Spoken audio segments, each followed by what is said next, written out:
If you've been scrolling through endless ice maker listings, watching videos that all sound the same, and still feel stuck wondering whether any of them will actually fit into your kitchen without turning it into a cold storage lab, this review is meant to clear that fog. Link is in the description if you want to check the product details on Amazon.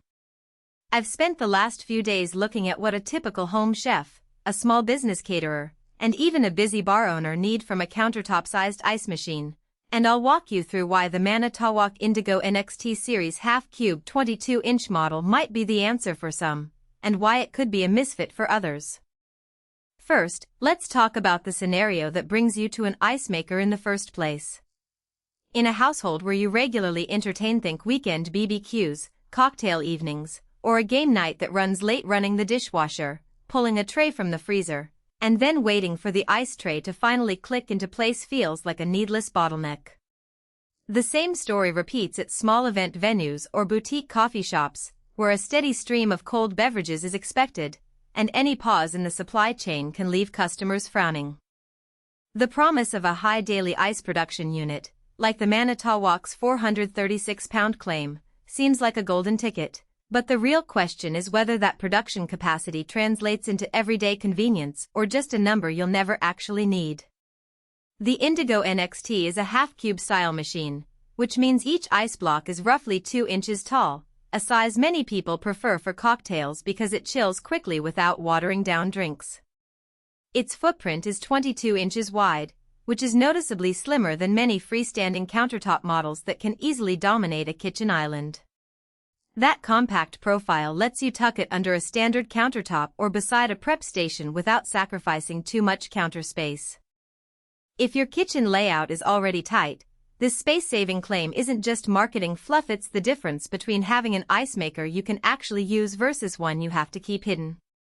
Now, the control interface. Instead of a maze of buttons, the Indigo NXT uses a straightforward digital panel with a few icons: start, stop, temperature, and a system monitoring light. When you first press the power button, the machine runs through a short self-check, flashing a green light when everything's good. This simplicity is a relief if you're not a tech-savvy person. You won't need a manual the size of a phone book to figure out how to get ice. On the flip side, the interface doesn't let you fine-tune cube size or production cycles, something a professional bar might want for specialty drinks. So, if you value plug-and-play over granular control, this is a plus. If you need custom-sized cubes for a signature cocktail, you might feel a pinch. Air-cooled performance is another key point. Some larger ice machines use water-cooled condensers that can drain extra water into your sink or require a dedicated plumbing hookup. The Indigo NXT's air cooling means it exhausts hot air through a vent on the top, similar to a small refrigerator. In practice, this translates to a quieter operation and no extra water usage beyond what the machine itself needs to make ice. For a home kitchen that's already dealing with dishwasher noise and a humming fridge, the low-profile hum of an air-cooled unit blends in nicely. However, because it pushes warm air out the top, you'll want to keep the vent clear of cabinets or low ceilings, especially in a cramped pantry. If you accidentally block it, the ice production can drop noticeably, and you might notice the machine working harder, a subtle warning that the machine is struggling. Let's talk actual output. The 436 pounds per day spec looks impressive on paper, but in most home or small business settings you'll never approach that figure. If you run a nightly cocktail hour serving 50 drinks, you might need only 3,040 pounds of ice.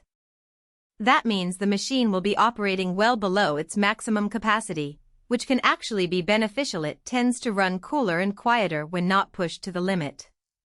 For a family that makes ice for everyday use, filling a pitcher for a night of movie popcorn, chilling a few bottled waters, and the occasional party, the output feels more than enough, and you'll never have to wait for a batch to finish. System monitoring is a feature that sounds high-tech but is basically a small LED indicator that tells you when the water reservoir is low or if there's a temperature anomaly. In real life, the most common issue you'll notice is the water tank empty warning, which simply means you need to refill the built-in tray. The tray holds roughly a liter of water, enough for about 3,040 cubes before needing a refill. If you're using the machine for a 3-hour party, You'll probably have to top it up once or twice, nothing dramatic, but it's something to factor into your workflow. The indicator is bright enough that you won't miss it even if you're busy mixing drinks or handling a grill.